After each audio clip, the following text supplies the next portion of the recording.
Hello, everybody. Welcome to our chill Friday night Q&A hangout. If you would like to grow as an artist and you can take an art class, we've got everything you need here at Art Prof: critiques, tutorials, professional development, and workshops.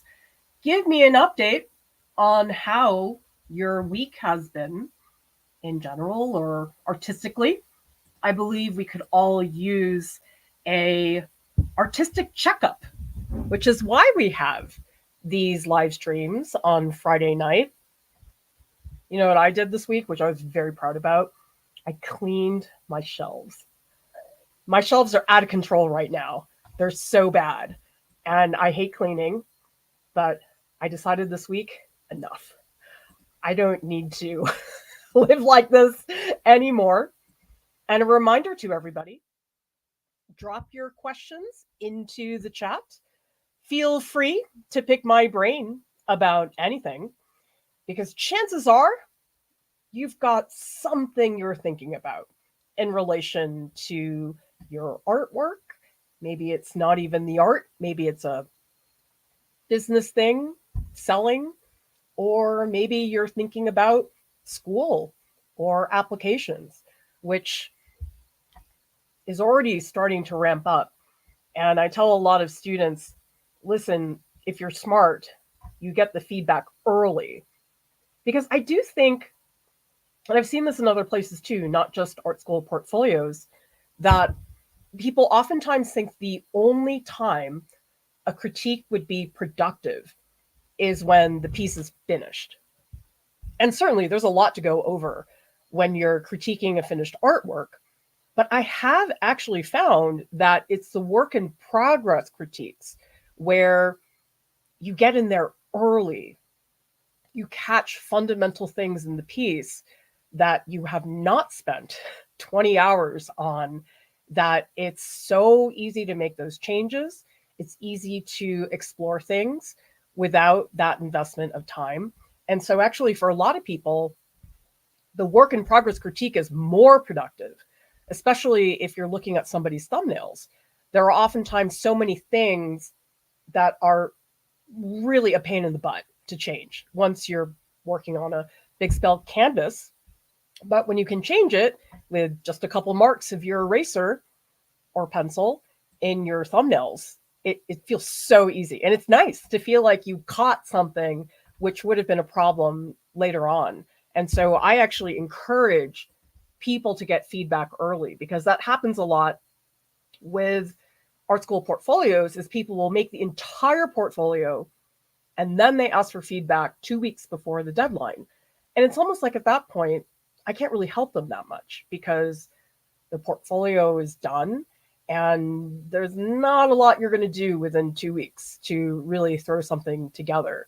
And so I am a big fan of getting that feedback early on, because a lot of things are not difficult to fix in an artwork at that stage, but there's such a hassle later. And I also feel like none of us like to feel like we're doing any backtracking. A lot of us like to feel like we're moving forward and making progress. And when you have to go back and undo things, I think that never feels that great for a lot of people. I mean, I'm not saying you should never do that, because, oh dear, I've had a lot of paintings where it's just like redo, undo, redo. It just keeps going back and forth.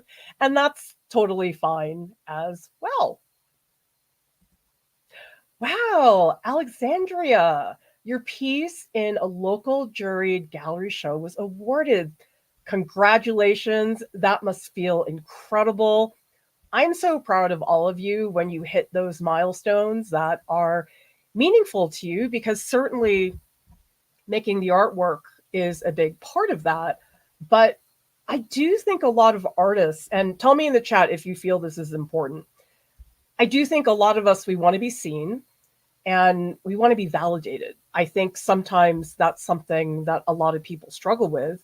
And I know for a lot of people, sometimes that validation is the first time you saw an artwork.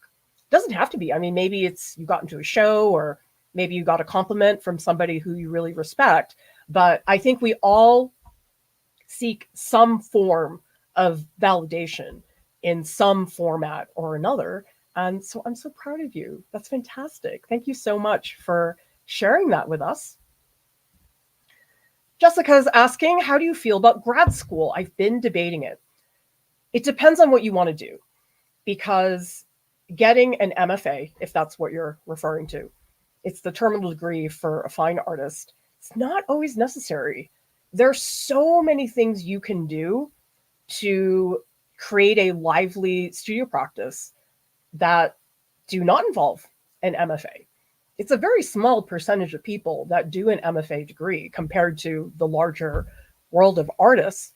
And really, the only absolute reason you would have to do an MFA degree is if you want to teach at the college level. Yes, that for sure, you can't get away without that MFA. But I oftentimes tell people that a residency is an excellent choice, because the way an artist residency is set up is you have some time period that you're at the residency. Most of them are pretty long. Most of them are at least a month. Sometimes you'll find one that's 2 weeks, but that's not that common. There are some that are really long. There are some that are like a whole year. But I think that a lot of people who want to go back and do MFA degrees, what they really want is a focused practice. And sometimes a residency can really do that for you, especially residencies that are not just visual artists. There's a whole bunch out there where you're with creative people in all different fields. The MacDowell Colony in New Hampshire is one of those. And I think we just want that creative sustenance for ourselves to make sure we are getting that nurturing quality, I suppose. Jesse says, if I had any question, I want to learn more about composition. I struggle for some reason with plopping this in the middle. I don't know why. I think that's super common. I think if we're not really thinking hard about it, let's say you do a portrait, your first impulse is right in the middle. I mean, your average person is not going to put the head upside down. That's not very typical.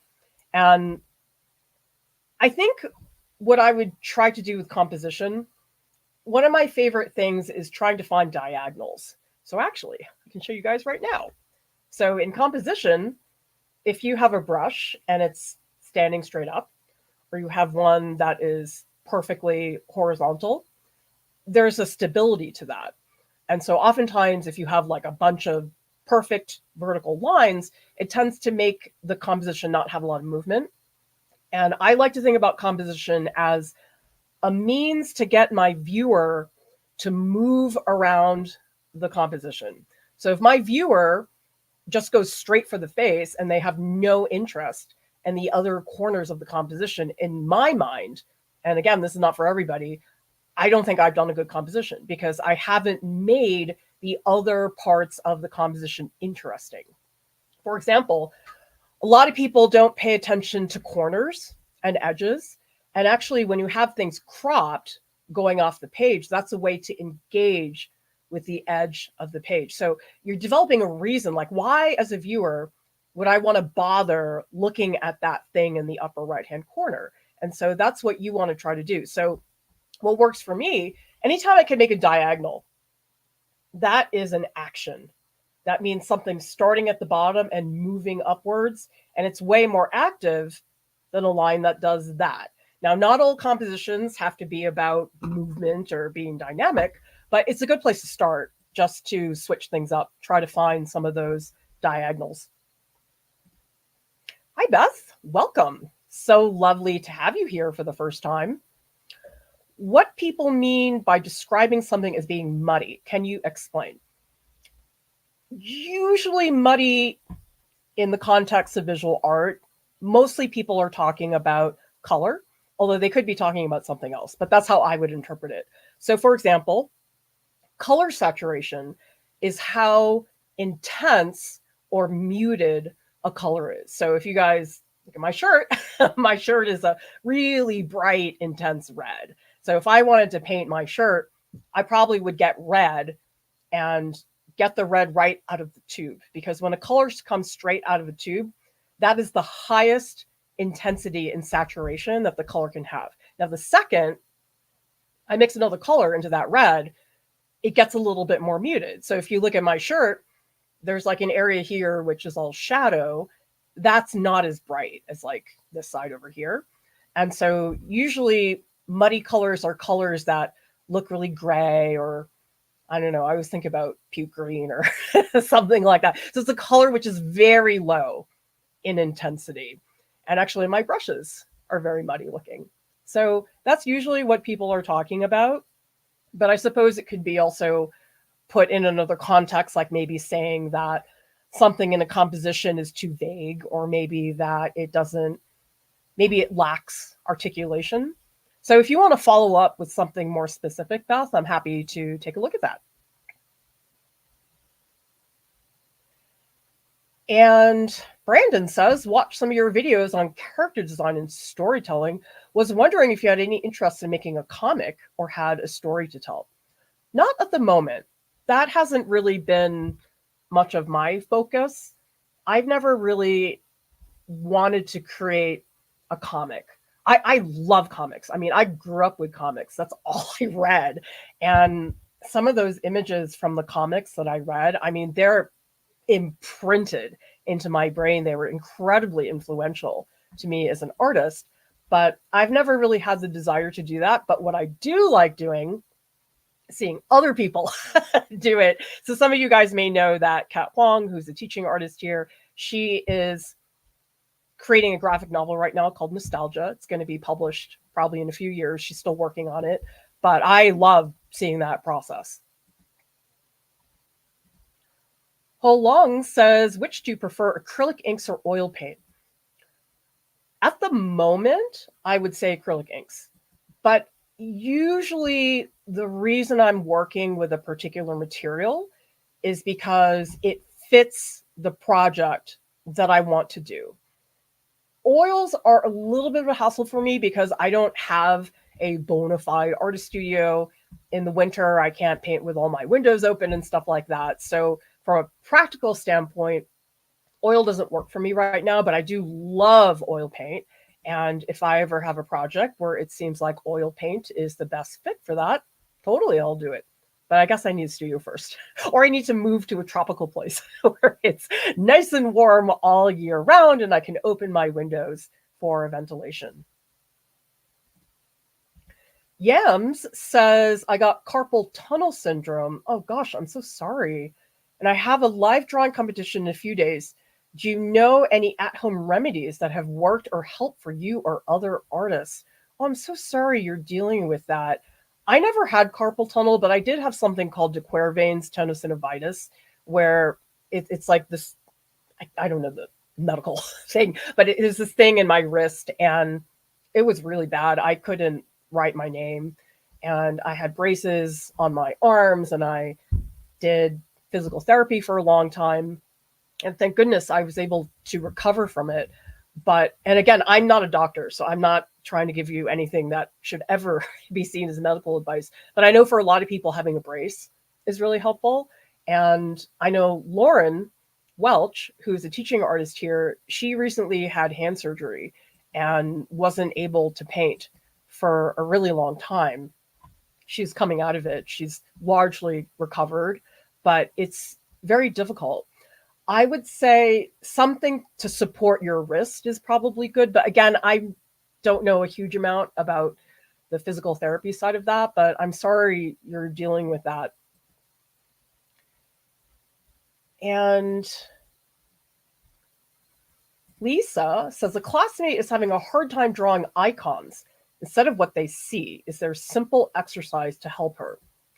That's a really great question, because that happens all the time, where basically people draw what they think something looks like instead of using their eyes to really look and represent the thing.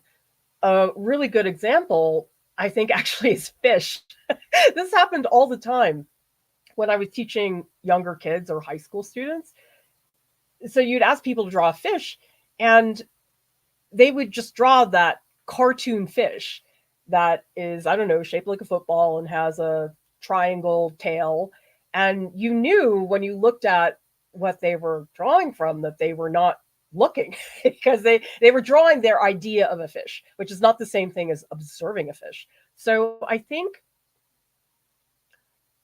maybe a way to do it is to take the drawing that she did that looks like the icon. So let's say the cartoon fish, okay? And then draw a version where you're really clearly observing something and put them side by side. And I think sometimes that comparison is what gets people to realize that, oh, wow, that is more of an idea of what I thought I saw. I wasn't really looking. Sometimes that's enough to jolt people into seeing that difference, because you usually can't see the difference unless somebody's really pointing it out to you. And then drawing something really simple that has some nuances, something that is not super complicated, and just getting them to learn how to use their eyes is hard. So much of drawing is training your eye. People think it's all in the hand, but it is absolutely your eye. Training your eye to see things. Like we just did the color palettes workshop this Saturday, and colors the exact same way. I mean, you can mix colors, but you really have to train yourself to see colors. Like that's the hardest thing. And once you can see something, like a lot of people will say to me, well, I don't understand why you put green in a face, because we usually do not think about ourselves as having green skin. But a lot of it is about having the experience of seeing that green. It might be a very subtle green that maybe is not super obvious, but it's there if you look hard enough for it. And by the way, people, we are also doing registration for the May and June workshops: flowers, acrylic painting, printmaking party, pen and ink, collage, and also landscapes in water. Landscapes with water. So if you want to register for one of our workshops, you can go down to the video description below and take a look. They're really fun. Our workshops are more like 2 weeks. People don't realize that. They think it's just the 3-hour session, but I provide written support and feedback the week before the live session and the week after. So actually, it's more like a 2-week workshop. Okay. He's asking, what other creative pursuit are you engaged in? Not at the moment, but I was a classical musician for a really long time. I played the oboe with a lot of community orchestras. I did it when I was a RISI student. I used to play with the Brown University Orchestra, and I miss it, but I can't make space for it right now, because the whole thing, it's sort of like athletics. It's like really painful to play soccer if you're terribly out of shape. And it's almost like you'd rather not do it than play it in a painful manner, because it is like that. It's like being out of shape. And I just don't have time to practice regularly, but that has been a part of my life in the past. Susan says, have you looked into the rule of thirds? I think they call it the golden ratio. I don't think is that the same thing? I don't know. Somebody clarify. Is the rule of thirds the same thing as the golden ratio? I don't think it is, but I could be wrong. We do have a stream, Susan, on the rule of thirds. Just look up Art Prof rule of thirds in YouTube. You'll find it. And you know something, I never used it. Lauren has used it quite a bit, and I think Jordan did as well, but I never have. And I think it's just because I just don't like those structures. I feel like, for me, they feel a little bit forced. But I know some people love the rule of thirds. I know the rule of thirds can be extremely helpful for some people as a departure point, but it never was really a part of what I did. I guess because I never really had a class in art school that taught the rule of thirds. So maybe that's why I never used it. Thank you so much, Nick, for the super sticker. We so much appreciate your support. Amazing to have that. And by the way, everybody, those super stickers and super chats, they do add up. And so keep them coming, because they do matter to us. And scrolling up to find, gosh, I'm so behind in the chat. Here we go. Beth says, I have heard critiques other than Art Prof. Okay, so this is a follow-up question about muddy that talks so negatively about an area being too muddy. Why is that so bad? It doesn't have to be. Depends on the piece. It's hard for me to say without having a concrete reference. But you know something? You need muddy colors. People don't think that they are helpful because they're kind of icky.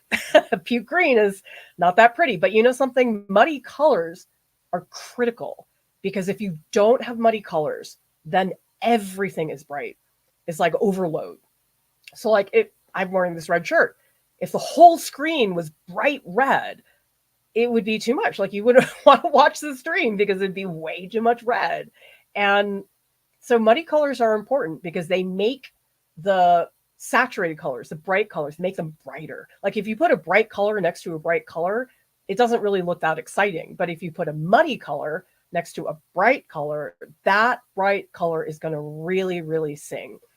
And again, it depends on the piece. So, for example, Degas, he uses tons of muddy colors. If you guys look at Degas' oil paintings, they really don't have that many bright colors. They do here and there, but most of his colors are pretty muted. So I would just say, Beth, it's not an inherently bad thing. It can be. I mean, if you have a painting that's like all muddy and you can't see anything and you don't know what's going on, like, that's not a good thing. But I don't think muddy colors are an inherently bad thing. In fact, they are very important in some circumstances. Piggy Butts asking if there's any way to begin a painting with pan pastels and then bring in acrylics. I guess the only thing I would worry about with pan pastels is that they're very dusty. They're like soft pastels, and I would worry that they'd get disrupted by the acrylics so much that you would just lose them altogether, which at that point, it's like the pan pastels aren't really helping you that much if you just end up getting rid of them with the acrylics. But you know what I have done with pan pastels? Who here has tried pan pastels? Because they're a relatively new art supply, and the company sent me a bunch of their supplies for me to try out on a live stream. Just look up Art Prof pan pastels, you'll find it. And I really didn't like them that much by themselves. I feel like if I used them in conjunction with something else, they would be fine. But they were just not, I guess, intense enough for me. Like, everything I did with them just felt too light and too thin. Although maybe I just have no patience and couldn't figure it out. But so what I did on the stream about pan pastels is I used Caran d'Ache Neocolor crayons on top of it. And so that actually was a nice blend because the crayons were nice and solid. And then the pan pastels were really good for filling in some of those midtones. But I guess that was my main frustration, is just that you just couldn't get the dark that I wanted. Janet's asking, curious about some of the mixed media I paint with gold and acrylic, but there's some mixed media things where it's thicker and three-dimensional. Best way to learn is. There's a lot. I mean, you could go nuts looking at how much stuff Golden offers. What you could try is, I think it's called soft gel matte, but that one's really thick. I mean, you could pipe it out of a pastry bag and it would look like frosting. There's also, for something more coarse, they do have, I think it's called pumice gel. It might be something else, but I'm pretty sure the word pumice gel is in there. Or I know Lauren has mixed old coffee grounds into her work. So what I would just do is maybe buy one of those mediums and just play around with it for a little bit, because it's really exciting. You can do amazing things. And Piggy Butt is following up, wondering about clear gesso, maybe. I think the clear gesso would just wipe out the pan pastels. I'm guessing. I could be wrong. You can definitely give it a shot and report back. Let us know if it works. Okay, Uma's asking, many government-funded art galleries and museums have open calls for artists to engage the public or have work that interests a certain group like children. How do you adapt your work to fit that? I guess it really depends on what they're asking for, because usually when there's an open call, like a juried exhibition or something like that, they usually have some kind of theme. Like there's this place in Boston, Cambridge Art Association. They always had themes based on color. So they'd say, okay, this is the blue show. Other times they say, well, it must address this certain issue, and this is about engaging people with that. So I think you can adapt yourself to that for sure. But I wouldn't do that just to be in the show, just so you can enter. I think there are so many places you can apply to that will not require you to change the way you work. Because I think unless you really, really want to change the way you work, it's probably not a great investment of your time artistically. At least for me, I wouldn't want to do that. But again, it depends on the person. But you have to really look at what they want, because every single art venue out there, regardless of whether it's government funded or not, is so different. Every single one wants a different thing. Like, for example, if you have an exhibition at a local library, lots of libraries do that, you can't really have anything that upsets people from an image standpoint. And I remember the local library where I used to live in Massachusetts had something about that. They were saying, listen, we don't want work that is going to really start fires or anything for us. So the important thing is to read it and say, is this actually a good fit for me? And do I really want to do it? Because I know a lot of people will sort of bend over backwards to change themselves so they can do that opportunity, when really there's so many other opportunities that can be just as fun, if not better. And Piggy Butt says, would love to do a workshop, but time zones are tricky. Wonder if there's any plans for varying up the time of the workshops in the future. Not at the moment, mostly because my family's schedule on the weekends I have to adhere to. Maybe someday. I mean, for those of you guys who aren't able to do the workshops, there's also the option of doing Open Studios Club. Open Studios Club is a really fun way that we can have a chill session. You work on your personal projects. They're 2 hours at a time, so you can really spend time making a piece. And it's similar to the workshop in that you are getting feedback right as you make the work. Because that's the thing that a lot of people, I think, really appreciate about the workshops, is that the workshops, you're making something and you're getting feedback immediately. And that's very different than when you make something, you're not working on it anymore, you show it to somebody, and there's value in that as well. I mean, that's what we offer in our Patreon group, which I know a lot of people really enjoy.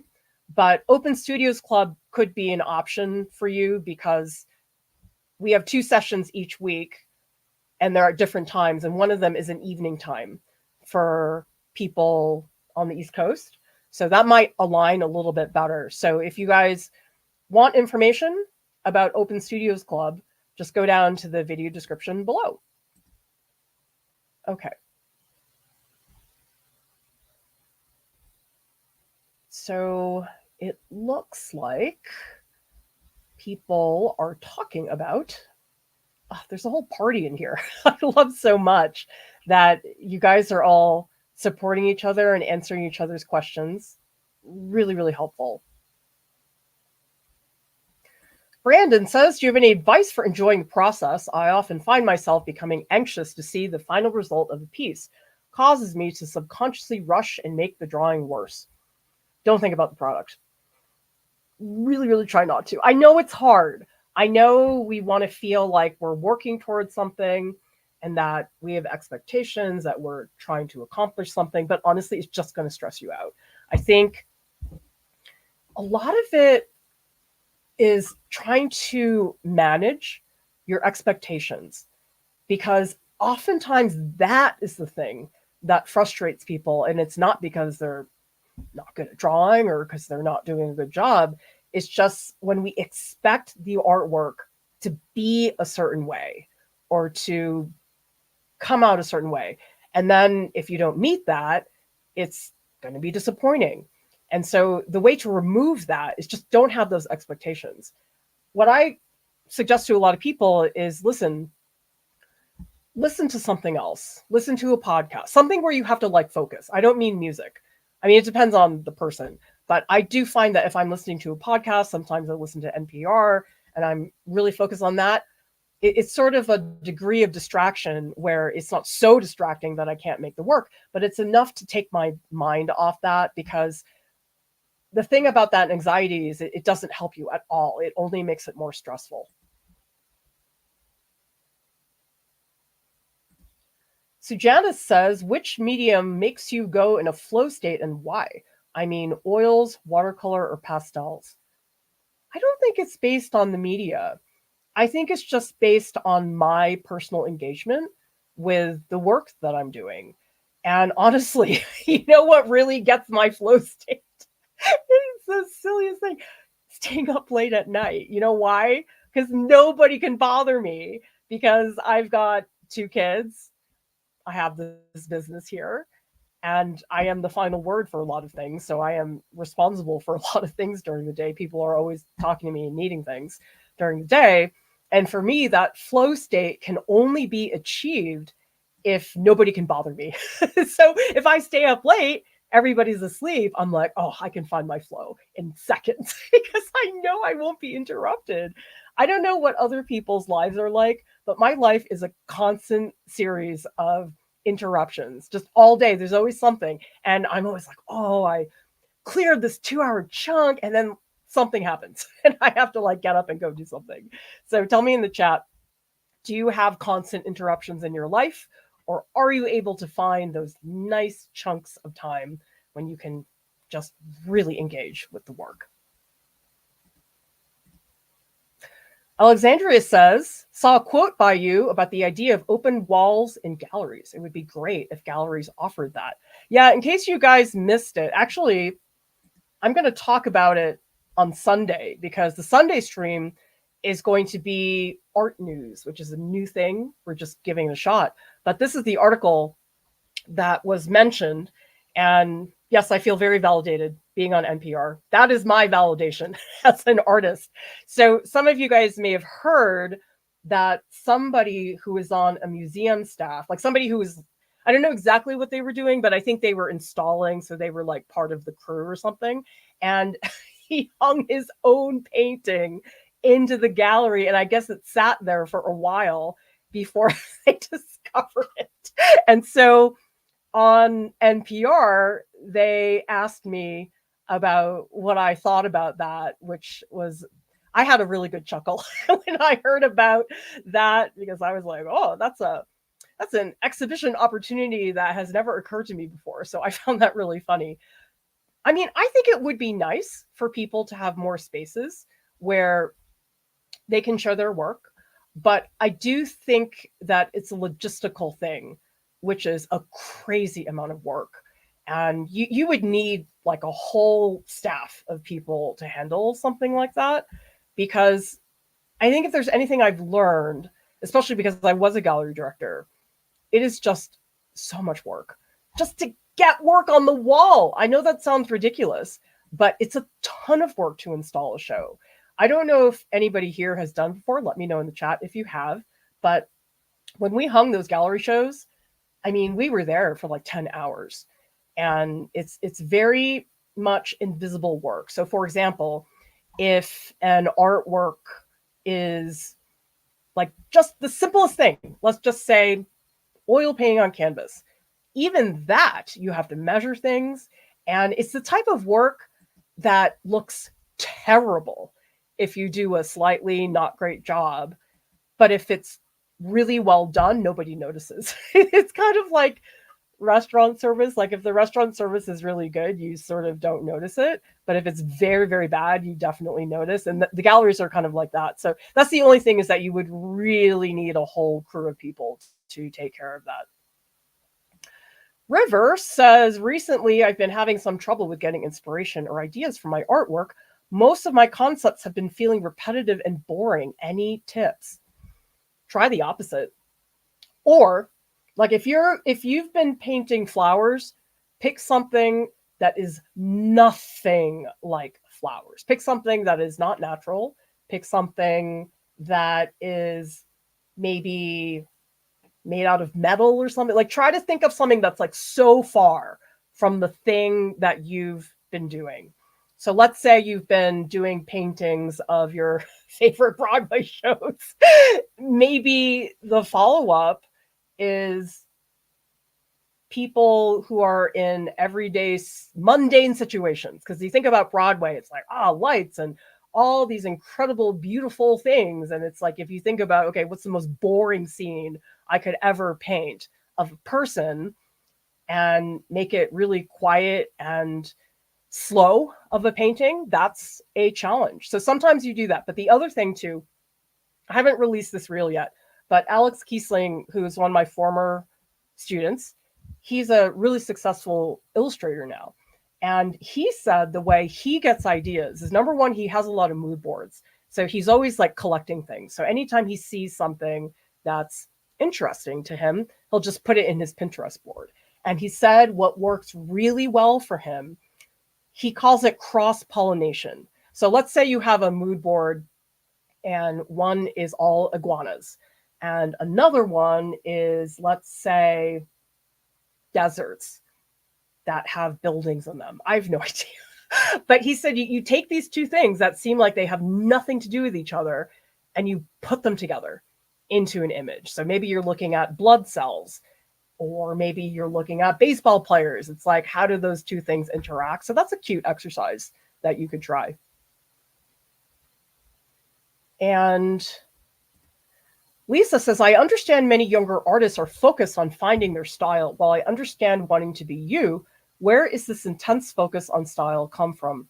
Honestly, I think it's social media. I think social media has pushed people to be that way, especially with younger artists. And I think it doesn't help that you get an artificial representation of how people develop a style, because developing a style takes years. It is not something that you just wake up and decide to do. And so the problem is, because social media works so fast, and because you see just finished pieces and you see people who already have a style, you don't get to see the people who are really working hard to get there. And you don't see people struggling for 10 years to really feel like they know who they are creatively. And so we're missing that piece, that slow burn that it takes. I mean, I still feel like I don't have a style. But of course, everybody I talk to is like, yeah, you totally do. I'm like, I don't feel like I do. But that's where I'm going to guess. And Susan says, I never have enough time. Involved in too many charity works keeps interfering with my art. I feel like everybody has something. There's something in your life that is creating a little block in your artistic life. For me, it's my kids. I mean, if you have two teenagers, oh gosh, everything's an emergency. I feel like an ER doctor a lot of the time. And I'm sorry, I don't know how to say your name. Anas? I'm concerned about inhaling charcoal while drawing. Do you wear a mask while drawing? I don't, but if you're worried about it, yeah, wear a mask. That should probably take care of it. I mean, one thing I don't do is, if there's like a lot of powder on my drawing, I won't like blow it off. Like, I usually just pick up my drawing board, I put it over a garbage can, and I get the powder off like that. So that's something you can do, but I'm not super worried about that. Leda is asking, in your opinion, who is a professional artist? What does that really mean? When does someone become a professional? Degree, gallery representation, most of your income is from art. It can mean any kind of thing, but I can tell you that you do not have to be a full-time artist to be a professional artist. The common misconception, people assume that, well, to be a professional artist, that must mean that all of my income is from selling my work. Because actually, there are so many professional artists who do not make most of their income from their art. I mean, pretty much every artist in academia, the academia part, that's their bread and butter. And so you are expected to have a professional practice if you are teaching at a college, but most people, that's not their main income. I mean, some people, yes, But there are tons of people in academia for whom that was not the case. I mean, it was for me. When I was teaching at RISD, I would sell stuff here and there, but it really wasn't my thing. I was really focused on exhibitions. But I think usually it means you have engaged with some professional organization.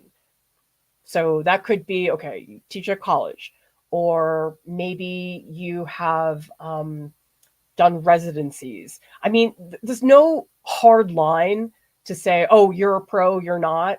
I think as long as you have been engaging with others, and a lot of times it is financial. So, for example, if somebody's painting a lot, that's fantastic, but that doesn't necessarily make them a professional artist. So, if you show at a gallery, or I don't know, it's a really hard question to answer. So, I don't want anyone to feel like there's a hard definition here, but I think for everybody it's different.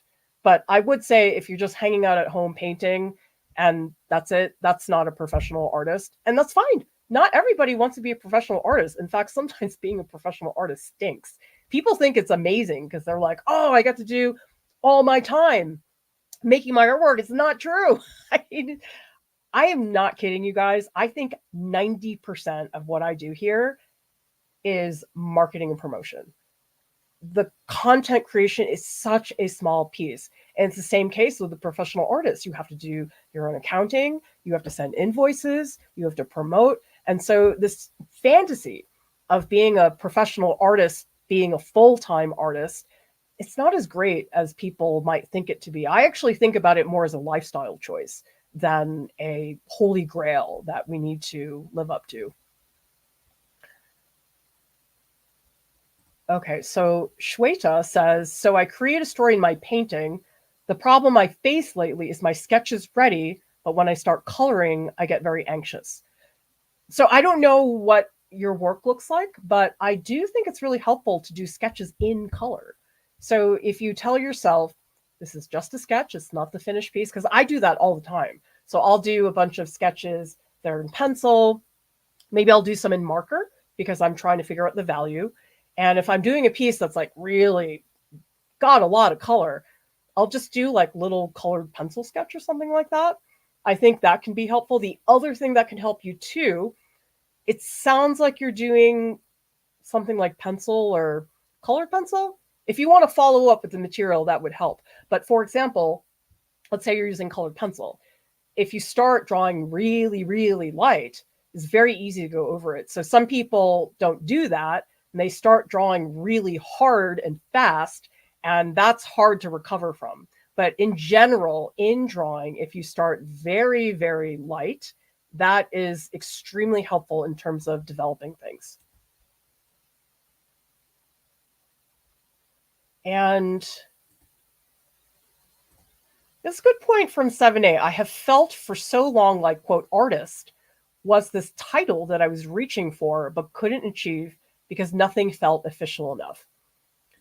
It really depends on the person. I mean, some people are like, I so don't want that part of my life, because I do know a lot of people, and I had this experience too, where once money gets involved and trying to make income from your art, for some people, it like really ruins the process. I mean, that's the reason why I never did commissions again, because I hated the clients and it made painting not fun. And that was a bad thing. I was like, these clients are so bad. I'd rather be washing dishes. Honestly, it was just so stressful. But I think if you make art and you enjoy it, you're an artist. Like, artist is not a title.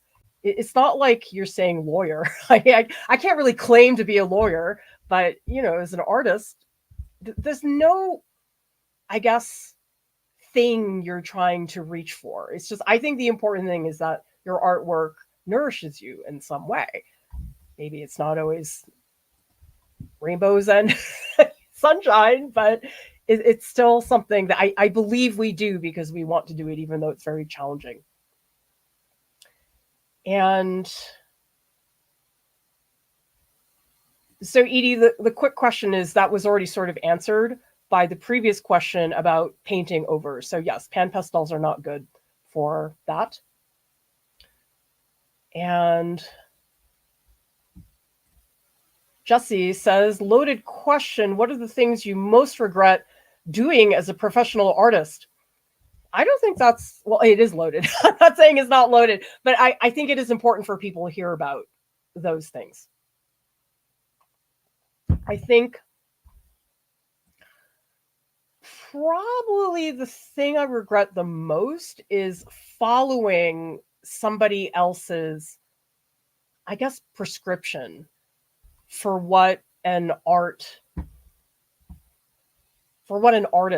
in academia was supposed to do, because there is sort of like a checklist. It's like, okay, you get the job teaching, you have a exhibition history, you show at galleries, and you win grants, and you do residencies. Like, that's sort of the prescription for what you're supposed to do.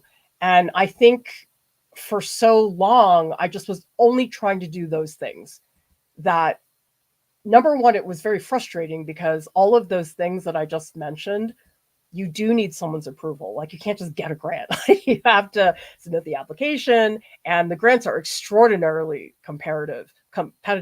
And in retrospect, I wish I had not limited myself to those things. I think because anything else that wasn't those things felt like a waste of time, because I knew it wasn't part of what would put me on the right track for academia. And so actually, the real answer to your question is that I wish I had left academia sooner. That's actually what it comes down to, because academia was extremely limiting. And the second I left, I was like, oh my gosh, this huge weight is off my shoulders. And I just thought that was extraordinary.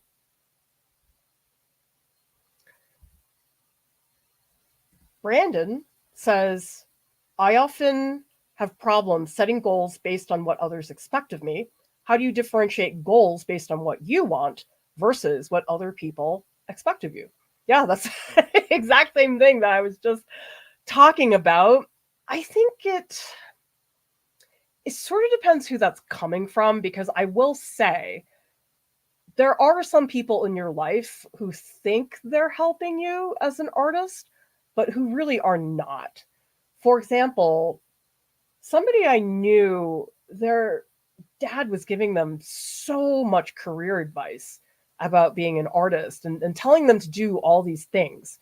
And I just thought that was so unfair, that the father had all these expectations for what their kid should have been doing as an artist, and yet he didn't know anything about the art field. I mean, it'd be like me giving advice to an Olympic athlete, like, oh, I think you should do this. Like, I'm not going to give them good advice. And so you do have to learn to differentiate if the person who's talking to you, no matter how well-meaning they are, because oftentimes they may not know, are they really the right person to help you set those goals? Because some people want to help you, but they give you the wrong advice. And there are some people out there who are not nice. There are some people out there who will make you think you need to do something when really you don't. I mean, I think a lot of that is the hyperbole that happens in the internet. It's just everything's so black and white. It's like this or this. I'm like, no, there's so many nuances. There's so many variations of how this thing could go. And so I think a lot of it also is hearing other opinions, because I think if you just listen to a few people, you're not really seeing the landscape of what's out there. So I think finding people who really are going to support you, who want you to succeed, and also people who have the expertise to back that up.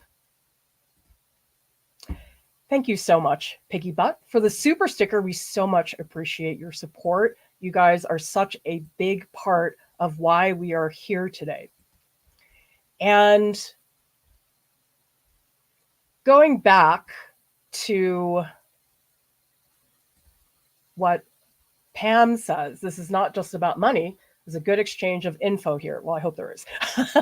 But I will tell you guys that a fundamental reason I started Art Prof was to make art education accessible and free to everybody who wants it, because there are lots and lots of platforms where you can learn to do art, and lot of them charge money, which I understand. I mean, people should be paid for their work. That's totally fine. But I'm crazy and I'm a bad business person. And I just decided from the get go, we're not going to charge for content. We're going to keep everything free so that anybody who wants to learn art education can have access to that.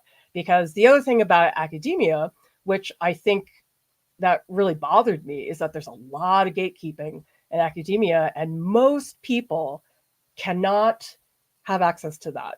Most people are not in situations where they can pay what, 80,000 a year, I think is what RISD costs now.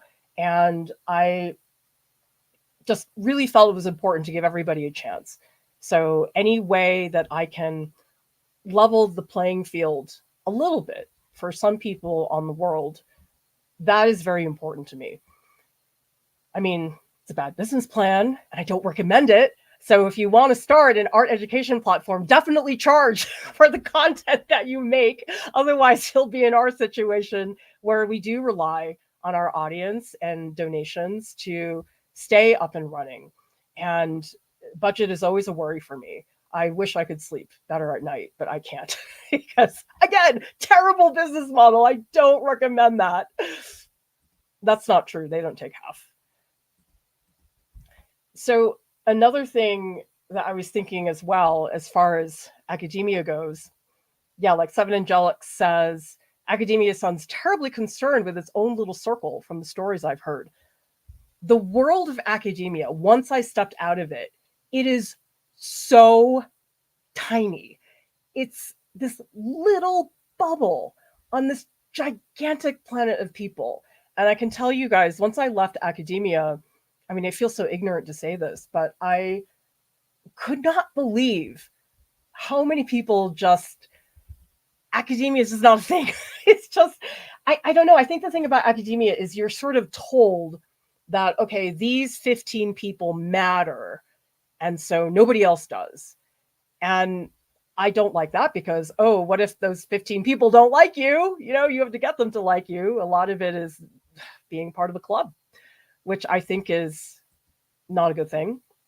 But also the types of people that I have engaged with here in circumstances where people aren't paying $80,000 a year. I've met incredible people here that I never, ever would have met. I've met people from all over the world. I've talked to people with so many different backgrounds. I mean, it really made academia seem extremely homogenous by comparison. I mean, if you compare anything to the rest of the world, it's going to come across that way. Yes, that's what it is. It's a click. And you know something? It's sort of frustrating to me that while I'm going to the Southern Graphics Council conference, the printmaking conference, which again, thank you so much everybody for sending me there. Wouldn't have gone without your support. But it's like, I go there and really, I'm sorry to say this, but you really feel like you're like, oh yeah, it's the other club members. I mean, it really is like that. Jen says, yeah, I admit I have felt bitter about people who have the privilege of getting higher education because I would love to just be in school, get all the degrees, but I just could never afford it. Most people can't. It's such a tiny percentage of people that can, number one, take that time off, number two, pay for it, and number three, continue to survive. I mean, it's a huge investment of time and money. And honestly, I don't even know that that way of learning is super, super important. There are huge advantages to it, obviously. But you know what was very funny is I was on a set. This was when I flew to Toronto. I was on that TV show, the science show, The Nature of Things, which is a big science show in Canada. And I was talking to the sound guy and telling him, oh, I really wish I had better experience in sound because it's the one tech area that I really have not addressed very much and that I really, really wish I had experience with. I was like, oh, it'd be so nice if I could go back and do a degree in film and do all that. And you know what he said to me? He was like, no, you can learn it all online. And I was like, really? He's like, there's no reason to go back to school. And it sort of makes sense because in school, they do make you do a lot of things that are not that thing that you want. And so I'm not saying that's not a good thing, because I love that I did things that I had no idea about in school. But if you want to learn, say, sound for one very particular reason, there's no way that dropping everything and going to like a 4-year degree program is really helpful. So I really, really loved that he said that to me, because it just sort of put things in perspective. Nathaniel says, so glad to catch some of this live. Life has been stressful, so art making has been on pause, but Art Prof helps me grow as an artist even when I'm not making work. Well, guess what, Nathaniel? You are making work if you think about stuff. I know that sounds really weird, but Blue Wolf, who's a moderator in our Discord, she told me, listen, I don't have a lot of time to make work right now, but she said she's thinking about it. And you know something? At a certain point, she was able to do some work, and I was with her, I think it was in a live session, and she's like, oh my gosh, because I've been thinking about all those things, now I can implement them. And it was amazing. Like, she really improved from all that thinking in her head. She wasn't physically making the artwork, but it was in there and she was thinking about it. So Nathaniel, that counts. You don't have to be moving your hand to be thinking about or developing your mind as an artist. Louise says, how does an artist come up with a whole collection? I've just been trying out so many different things with my ceramics, but I don't know what to stick with. Okay, I'm assuming you mean like a series of pieces. So typically, let's just say, for example, you were going to do a solo show at a gallery, okay? And depends on the gallery, obviously, but for a lot of artists, it's like about 20 pieces or so. Depends on the gallery space as well. But I think a lot of it is about, number one, is that the best thing for you to do right now? And number two, is it something that you really are going to enjoy? Because the thing is, not every subject is great for a series. Like, there are definitely a lot of subjects where there's sort of like one-off pieces. I've done pieces like that, where I just did that, and that was it. I didn't really follow up or anything, and that's fine. I mean, especially if you are just getting started as an artist, you want to try a lot of different things. One-off pieces is the way to go. Now, if you do want to create a series, I think the thing to remember is that, number one, series take a really long time to develop. It's not really the type of thing where you can just make 20 pieces. It's a lot of planning. You have to see the scope of the project in addition to the individual artworks. And so there has to be some type of cohesion. Now, some things that people do to keep things cohesive would be to say, use the same medium. I know some people, they'll just say, okay, all the paintings in the series are the same size. And sometimes that brings cohesion as well. But the other thing that I tell people, like, listen, if you really want to do series, the best way to find that subject is to look back at your older pieces and ask yourself, is there a pattern here? Am I noticing that this is a subject, or there's a way of working that it keeps showing up? Because chances are that's already happening. It's just, if we don't step back to look for that thing, we're not thinking about it. So sometimes you go through and you're like, wow, I actually paint a lot of sheep. I mean, it is oftentimes like that, where you don't even notice it. And you're like, oh my gosh, I must really like this. And so a lot of a series is sometimes recognizing the pattern, and then number two, deciding that you want to do something with that. And a series doesn't have to be all serious and big and ambitious. It can be a small thing. It's something that can be on a humble scale, because it is a great exercise. Like, it's a very different challenge. Like, if you make one painting, okay, that's a painting. But if you make 15 paintings, why do they relate? How do they work as a group? Because ideally, a really strong series is one where the individual paintings work on their own, but as a group, they're stronger, or you see relationships between the paintings that then enhance your understanding of the work. And we also have Janet, who says, how does virtual classes work in art? I've been trying to figure out how that works. But how does that work? I'll learn to do sound at church. I take lessons from one lady, but if I wanted to learn more virtually, how does that work? Well, my suggestion, I know I'm very biased, okay? Take a workshop with us because we have a pretty good system. Well, I like to think we do. Maybe some of you guys in the chat can chime in if you've done a workshop before. But the way I do the virtual workshops is everything is on audio. We don't do any video because I think the video part of virtual meetings, honestly, is what stresses people out. A lot of people are really camera shy and just making it all about audios, just listening to conversations, talking to me on audio. I find that far more relaxing. Yeah, tell me in the chat, who here doesn't like to be on camera in a virtual call or a virtual whatever? I don't. You know, it's weird. I don't know. Maybe I'm a big narcissist, but every time I'm on a Zoom call, I always look at myself.